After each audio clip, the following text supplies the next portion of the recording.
What we're going to talk about in this series is problem solving. We want to make you a great problem solver.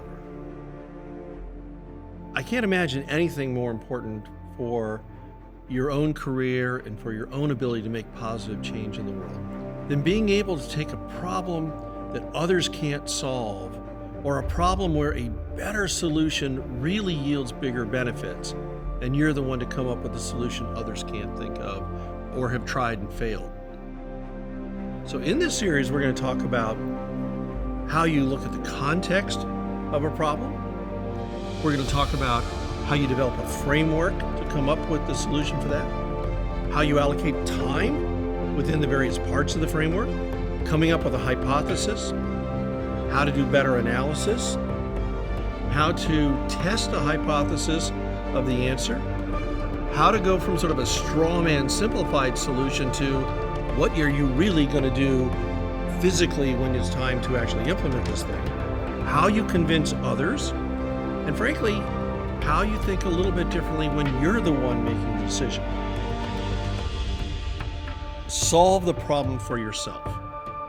In other words, I'm very proud of the fact that I have never, whether I was doing consulting for somebody else, or when I was in government, or when I've been out in the private sector on my own, I don't come up with solutions that I'm not proud of, or I don't make recommendations that aren't really what I would do if I were in that situation. Because if I don't have the problem solved to a point where I'm proud of it, I'm not done and I keep pushing. If the chips are on the table, don't go for just a standard approach. Now here's what I mean by that. These days, it's easy to go to Google and find material that is sort of relevant to the problem you're working on, or other people's have used to solve a problem that's sort of like the one you're solving. Yeah, it's worthwhile going and getting that, because you'll learn. But don't think that's doing great problem solving. Every other analyst, every other manager in the world has access to that same Google answer.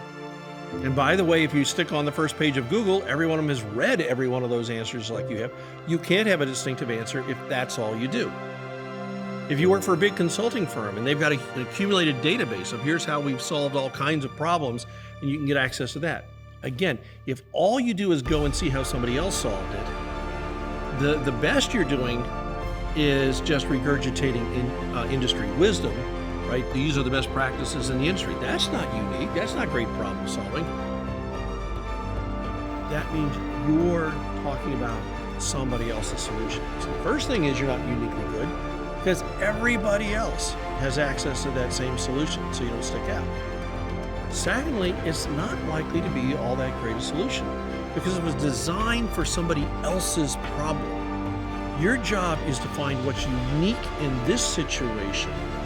That means the answer is a little bit different. It has to be twisted. If you're just borrowing what somebody else did in some other situation, you're not tailoring to the specifics. A leading consulting firm gets like $1 million or more to do a big study these days, right?